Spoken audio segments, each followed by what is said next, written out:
Welcome two part 2। Part 1 में हम गए थे ईदगाह और हिलिंग पॉइंट पे ऊपर चढ़े हुए थे। उसके आगे का पार्ट 2 दिखाते हैं हम। फिर हम चढ़ जाते हैं जस्ट झोपड़ी के सामने वाले पहाड़ पर और यहाँ का नज़ारा बहुत ही अच्छा होता है गाइस। और दूर की तरफ देखे तो बहुत ही हरियाली होती है और उससे आगे देखे तो नज़ारा और ही अच्छा होता है गाइस। बादलों से भरा हुआ, धूप भी नहीं आती है, बारिश का मौसम भी होता है, बारिश भी रुक चुकी होती है। फिर हम वापस निकल जाते हैं नीचे की ओर। नीचे आके देखते हैं गाय भी होती है, तो हमने सोचा गाय कब से चढ़ने लग गई पहाड़ों के ऊपर। फिर नीचे की ओर ढलान होती है, तो हमें उतरना होता है आराम से, धीरे धीरे, क्योंकि गाय यहाँ पैर फिसला तो समझो नीचे गिरे सीधे।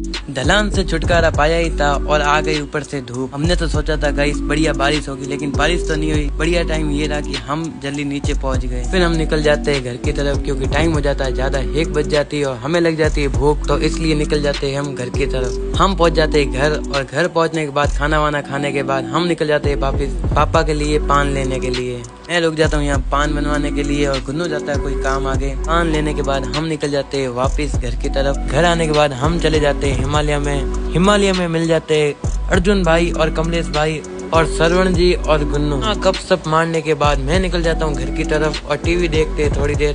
टीवी देखने के बाद चाय का मन हो जाता है, चाय पी लेते हैं हम। सेकंड पार्ट के लिए इतना ही। थर्ड पार्ट के लिए बहुत ही क्यूट चीज आने वाली है, तो कमेंट करना third part. Thank you for watching.